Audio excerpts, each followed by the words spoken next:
Oi, gente, eu sou a Rô, sejam bem-vindos à minha biblioteca e sejam bem-vindos a mais um vlog. Na verdade, esse aqui vai ser uma espécie de mini vlog, né? Porque o livro em questão é pequenininho. Talvez eu até consiga já terminar ele hoje ou amanhã mesmo. Eu só queria gravar esse takezinho aqui de abertura, porque eu vou sentar pra gravar alguns outros vídeos, aí eu tava aproveitando, né? Mas enfim, a gente vai conversar um pouquinho sobre os contos presentes no livro O Papel de Parede Amarelo e Outros Contos. E assim, gente, O Papel de Parede Amarelo, ele é uma das minhas histórias favoritas. Só que a primeira vez que eu escutei esse conto foi no Storytel, num audiobook. Inclusive, vou até deixar a capinha aqui, né, pra caso vocês se interessem. E eu fiquei completamente apaixonada, eu queria muito conhecer mais histórias dessa autora. E também, por ter sido uma história favorita pra mim, eu fiquei atrás de uma edição que tivesse esse conto, porque eu tava fazendo questão de ter, assim, a edição física, né? Existem várias outras, eu vou estar deixando algumas, né, alguns exemplos aqui no box de descrição pra vocês. Só que, assim, tem aquelas variações, né? Tem umas que são com contos de outros autores, tem umas que é só o conto do Papel de Parede Amarelo e com textos complementares, coisas do tipo. Eu não queria um livro assim, até porque que por texto complementar, sendo um conto tão clássico e tão importante, né, eu provavelmente consigo achar facilmente artigos sobre, então não estava tão preocupada assim com essa questão do texto complementar. Aí eu acabei pegando essa daqui porque ela vem exatamente com outros contos da mesma autora, que era o que eu queria. Inclusive, gente, eu me senti muito lerda, porque aqui na capa vem falando da mesma autora de A Terra das Mulheres. Eu já tinha escutado falar sobre esse livro, A Terra das Mulheres. Vou até colocar a capinha dele aqui pra vocês verem. Mas assim, não tinha me chamado a atenção, eu não tinha... sei lá, não despertou interesse, tá? Aí depois que eu me liguei que é da mesma autora, é que eu fiquei com vontade de ler. Então provavelmente eu vou estar comprando esse livro aí no futuro. E talvez eu até compre a edição que é dessa editora aqui mesmo, porque... pra ficar as duas combinando bonitinho, né? Mas enfim, vamos começar aqui pelos contos. Esse livro, ele tá organizado, os contos, em ordem cronológica de publicação, tá? Eu vou conversar um pouquinho com vocês sobre cada um dos contos, mas vocês podem ficar tranquilos porque vai ser sem spoilers. Até porque os contos são pequenininhos, né? Então eu não quero falar muito pra não arriscar dar spoiler, não estragar a experiência de ninguém. Vamos lá. O primeiro conto que a gente tem aqui é A Glicínia Gigante. Basicamente, a gente tem essa história dividida em dois tempos diferentes, uma como se fosse no passado, onde a gente vai estar vendo ali uma moça que ela aparentemente engravidou fora do casamento e ela tá sendo fortemente repreendida e julgada pelo próprio pai. A gente vê que a situação familiar ali tá bem estranha, tá bem tensa por conta desse assunto. E no tempo presente a gente vai estar vendo um grupo de amigos tentando alugar uma casa ali pra passar um tempo junto, aquela coisa toda. A gente entende logo de cara, isso não é spoiler, de que é a mesma casa e a gente vai ter desdobramentos aí sobre o que aconteceu. Esse conto, ele tem umas características assim na narrativa dele, na ambientação, ao estilo gótico, e ele traz aquele pezinho do terror. Inclusive, uma coisa muito engraçada, gente, que eu já prestei atenção em algumas histórias assim mais clássicas, é que o povo parece que tinha interesse em encontrar casas assombradas. Eu fico pensando assim, gente, se a casa tem uma história de que, sei lá, que possa ser assombrada, eu não vou entrar nela. Mas é que o povo é doido, entendeu? O povo, ai, nossa, vai ser tão legal. E eu tipo, gente, não, entendeu? Tem dessas. Enfim, o conto até tem esse elemento assim, né, que parece que vai andar mais pro lado sobrenatural da coisa, mas foi um conto que me deixou um pouco triste, porque a gente vê o quanto que as mulheres naquela época não tinham voz. Aí depois a gente vai pro segundo conto, que é o próprio Papel de Parede Amarelo, né, é o conto seguinte. Eu acabei fazendo a releitura desse conto, até porque ele é um dos meus favoritos da vida, e continua sendo, tá? E o que nós vamos ter aqui? Basicamente a gente tem uma mulher que ela tá passando ali com um período complicado. Apesar de não ser dito exatamente com essas palavras, né, dentro do texto, até por causa da época em que foi escrito, a gente entende logo de cara que ela tá passando por uma depressão. O que não fica exatamente claro é se é uma depressão por si só ou se é uma depressão pós-parto. Apesar que essa diferença não afeta tanto dentro da narrativa, porque o importante é a gente saber que ela não tá estável mentalmente, né, que ela tá passando por um período ali complicado da vida dela. E esse texto, ele acaba trazendo muitas críticas, né? Tanto ao machismo em si, né? Porque a gente vê o marido dela dizendo, ai, não, você tem que descansar, tem que fazer isso, tem que fazer aquilo. Ele meio que controlando a vida dela, mesmo que não seja o que ela deseja, o que faça realmente ela se sentir bem. E ao mesmo tempo, ela tá criticando também as técnicas da própria época, sabe? Porque as pessoas tinham esse negócio, ah, não, fulano tá com doença dos nervos, né, que eles falavam. Aí mandavam as pessoas ficar num canto, bem dizer, isolado, né, tipo, ai, vai pra um campo, respirar puro, fique deitado. E a pessoa não podia fazer nada, todo mundo ali controlando 100% a pessoa, então, assim, isso piorava o quadro, né. Inclusive, gente, tem uma nota aqui que eu fiquei passada, porque, assim, a mulher corajosa, tá? Porque ela fala sobre isso, que ela tá insatisfeita com esse tratamento, e no caso, o médico dela é o próprio marido. Então, assim, fica pior pros dois lados. E tem um determinado momento da história que ela vira e fala assim: ah, o meu marido falou que se eu não me recuperar até o outono, ele vai me encaminhar para um outro médico. E aí ela fala o nome desse médico. Aí vem uma nota específica no nome desse médico e, gente, a mulher botou o nome do cara mesmo, sabe? Não é um nome fictício. A galera tinha uns métodos bem estranhos naquela época a respeito de saúde mental, né? Esse Silas Mitchell, que é o que ela fala aqui, foi o nome do cara que tratou a própria Charlotte, que era o tratamento através do descanso, né? E ela fala que isso levou ela, bem dizer, à loucura. E ainda tem aqui escritos assim, ela afirmou ainda ter escrito o conto na esperança de que Mitchell mudasse a forma de tratar seus pacientes, sobretudo as mulheres. Eu achei muita ousadia, tá? Principalmente naquela época, a mulher escrever e não botar nenhum nome fictício, né? Porque quando é nome fictício, a pessoa ia virar e falar assim, ah, é só uma história. Não, ela botou o nome do cara mesmo, entendeu? Achei ousada. Gostei da gata, sabe? Mas, enfim, tem esse ponto também. Não é à toa que se tornou um conto super importante, né? Pra criticar os métodos da época e também para criticar o próprio machismo, né? Esse é um dos textos mais importantes pro feminismo, assim, de contos e tudo mais que eu vi. E indo pra parte do terror em si, né? Além das coisas que ela fala que vê e que ela sente naquele quarto e o tempo que ela fica observando aquele papel de parede amarela, as coisas que ela vê nesse papel de parede amarelo, independente de você olhar pro lado sobrenatural da coisa, ele já dá um terrorzinho, sabe? Tem uns elementos aqui interessantes, mas ao mesmo tempo a gente sabe que é muito metafórico. É ela mesma se observando e ela vendo o declínio da própria saúde mental por causa de outras pessoas. Pessoas que deveriam ajudá-la, na verdade, estão piorando a situação. Então, assim, eu adoro esse conto, super recomendo que todo mundo leia, tá? E, assim, ele com certeza vai ser o melhor desse livro aqui, mas eu tô gostando dos outros, tá? Até porque o conto seguinte... Como é que é o nome? Cadeira de balanço? É, a cadeira de balanço. O que acontece nesse da cadeira de balanço? A gente vai ter dois caras que um dia eles estão ali passando e tal, né? Eles estavam procurando quartos e casas assim pra alugar. E eles veem uma moça muito bonita, né? Com os cabelos dourados e tal, sentada numa cadeira de balanço. E aí, nesse local onde ela tá, tem quartos pra alugar, né? Então eles vão tocar lá, pede pra senhora que é a dona do lugar, tipo, ah, não, a gente pode ver os quartos, tá? A gente tá querendo alugar. Eles alugam e esses caras são amigos de muito, muito, muito tempo. E eles ficam sempre na esperança de encontrar essa moça. Aí, diferente do papel de parede amarelo, que a mulher, no caso ali, é a vítima, aqui ela é a catalisadora do problema. Porque esses dois caras ficam completamente obcecados. É uma disputa pra ver quem sai do emprego primeiro, pra chegar em casa pra poder encontrar a mulher, que não sei o quê. E assim, a gente já sabe que isso não é real, sabe? Que é um fantasma ou alguma coisa assim. E a gente vai vendo esses dois caras perseguindo isso.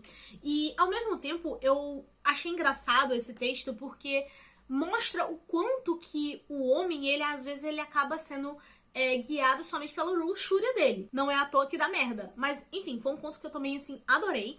Aí, o conto seguinte é o... Eu acho ruim porque eu lembro das histórias dos contos, mas eu esqueço os títulos. Porque eu sou dessas, né? Que aí, no caso, o conto seguinte é A Porta Não Vigiada. Esse conto aqui, ele é completamente uma metáfora, tá? Só que, assim, ele é muito bonito. Ele tem uma aura gótica, mas ele até caminha um pouco mais pro romantismo. Porque aqui a gente vê uma mulher que ela tá ali cuidando da casa, do jardim, das coisas que tem dentro desse ambiente. E a descrição é um lugar muito bonito. Eu consigo imaginar perfeitamente. Adorei essa descrição, mas até aí parece que não tá acontecendo nada. Até um momento em que chega a visita de um príncipe. E esse príncipe pede pra entrar e conhecer a casa em si e o segredo que é guardado dentro daquela casa. Eu não vou falar exatamente o que é esse segredo especificamente, mas quando vocês lerem, vocês vão entender que é justamente uma metáfora para quando a gente se fecha para nós mesmos, onde a gente tem medo de conhecer e amar outras pessoas e a gente mantém os muros levantados, digamos assim, sabe? E esse é o momento da fragilidade. Às vezes aquilo que a gente considera que tá completamente escondido e enterrado, às vezes com algum leve toque ele acaba despertando. Não vou falar mais do que isso, tá? Vou deixar pra vocês lerem, porque esse conto é muito pequenininho. Se eu falar mais alguma coisa eu vou acabar dando spoiler. Então assim, vou parar por aqui. Mas enfim, esses foram os 4 contos que eu li. Agora faltam acho que 3. Aí eu vou gravar uns vídeos agora e tudo mais, né, pro canal. Talvez mais tarde eu consiga ler esses outros contos e talvez já finalize esse vlog aqui, né, mini vlog. Porque, enfim, gente, é porque eu gosto de gravar esses vlogzinhos, né, de livros de contos, porque aí dá pra gente conversar sobre os contos um por um, mesmo que seja sem spoiler, porque no vídeo de leitura do mês eu acho que não dá pra falar todos os contos.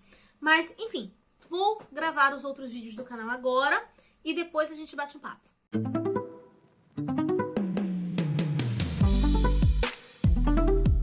Gente, eu tava organizando algumas coisinhas aqui de livro e eu acabei lembrando que eu esqueci de voltar aqui pra comentar sobre os últimos contos, né?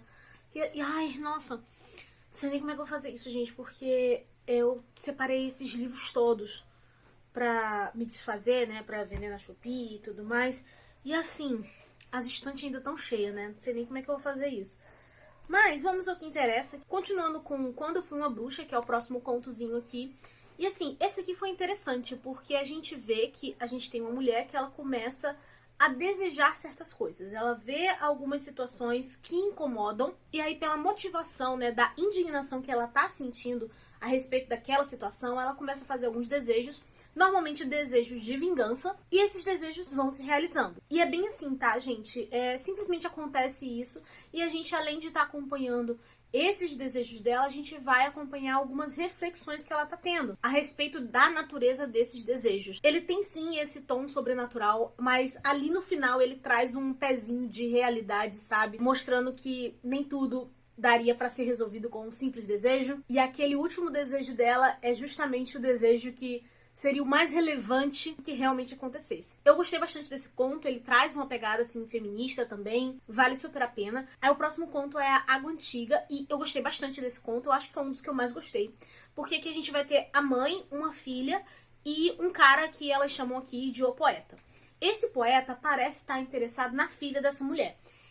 E aqui, né, pela época em que se passa, tem muito aquela coisa dos casamentos arranjados, aquela coisa assim. E a mãe admira o trabalho desse cara e ela meio que tenta incentivar a filha a dar uma chance pro cara, né? Eles se conhecerem, aquela coisa toda. E a menina, né? A filha dela tem conhecimento, ela gosta de canoagem, ela tem um espírito, assim, um pouco mais aventureiro e tudo mais. Ela não é, tipo, paradona, sabe? E aos poucos que a narrativa vai sendo apresentada, a gente percebe que essa menina, ela é muito viva, sabe? Ela realmente é alguém que você olha e você admira, que eu olhando pra essa menina, eu falo assim, cara, essa pessoa deve ser maravilhosa de conviver. Ela parece realmente ser uma pessoa muito legal, muito a oferecer. Ela é uma pessoa interessante. E esse cara que é o poeta aqui, você fica meio assim, tá, tudo bem, o que você tem?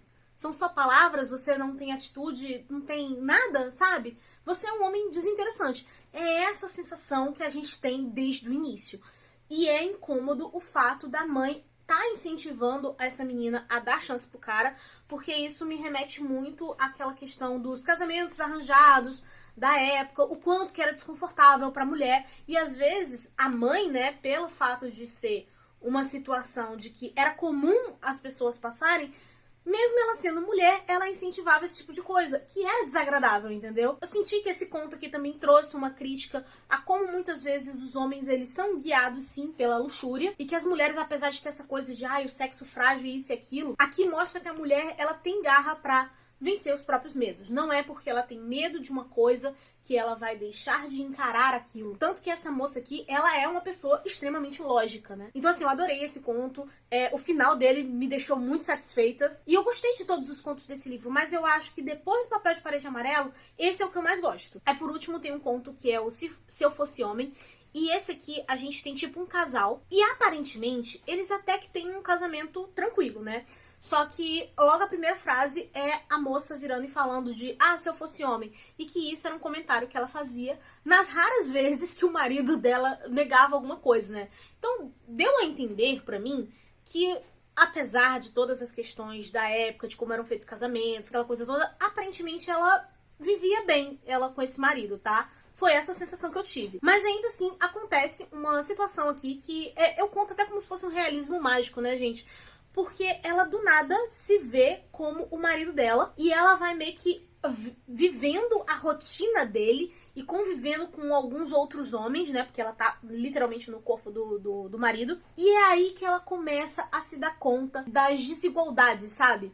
Aí tem até um diálogo ali, né, com outros homens ali, que eu achei bem interessante, porque a gente vai vendo que é meio que um ciclo. Ao mesmo tempo que os homens menosprezam certas atitudes das mulheres, às vezes são eles mesmos que implementam esse tipo de comportamento. Então não seria que só o fato das mulheres quererem as coisas, sabe? Seria o ponto também dos homens aprenderem a valorizar e reconhecer os feitos das mulheres. Esse é um conto simples em relação a acontecimentos e tudo mais, ele não empolga tanto assim, mas ele traz uma discussão bem interessante, então curti pra caramba, tá? E, gente, eu não cheguei a pesquisar ainda o que seria a obra completa da Charlotte Perkins, né? Mas para um primeiro contato, que foi com o Papel de Parede Amarelo e agora esses contos, eu tô gostando bastante. Tem um outro livro dela, né, que eu vou querer pegar depois, que é aquele Terra das Mulheres. Não sei se tem outras obras, vou pesquisar ainda, tá? Mas gostei, tá? E também fica a dica pra quem tem curiosidade por histórias clássicas e tudo mais. Esse aqui eu recomendo, ele não tem um texto difícil, nem nada do tipo. E eu sei que hoje em dia tem muitos livros clássicos e as editoras, até pra poder vender mesmo, e eu não julgo por isso, fazem edições mais caprichadas e tudo mais. Essa minha, ela é bem simples, tá, gente? Ela é fininha, pequenininha, nada demais. Tem só um sumário, assim, simples na frente. Mas eu gostei dela, tá, gente? Eu acho que ela cumpriu o propósito que eu queria de conhecer alguns contos. A diagramação tá tranquila, o livro é pequenininho também. Então tá bem de boa. Recomendo, tá bom? E bem, era esse, gente, um mini vlog. Comentei aí cada um dos continhos com vocês. E, nossa, toda vida eu preciso me organizar melhor pra eu poder fazer mais vídeos desse tipo pra gente poder conversar sobre os contos. Mas agora eu quero saber de vocês, se vocês já leram alguma obra dessa autora aqui. Se leram, me contem quais foram as que vocês mais gostaram ou se vocês se interessaram por esse livro.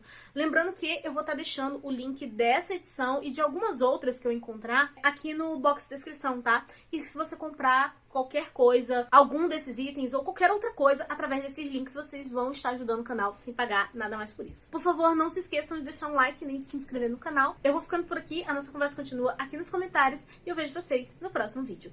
Beijo e tchau!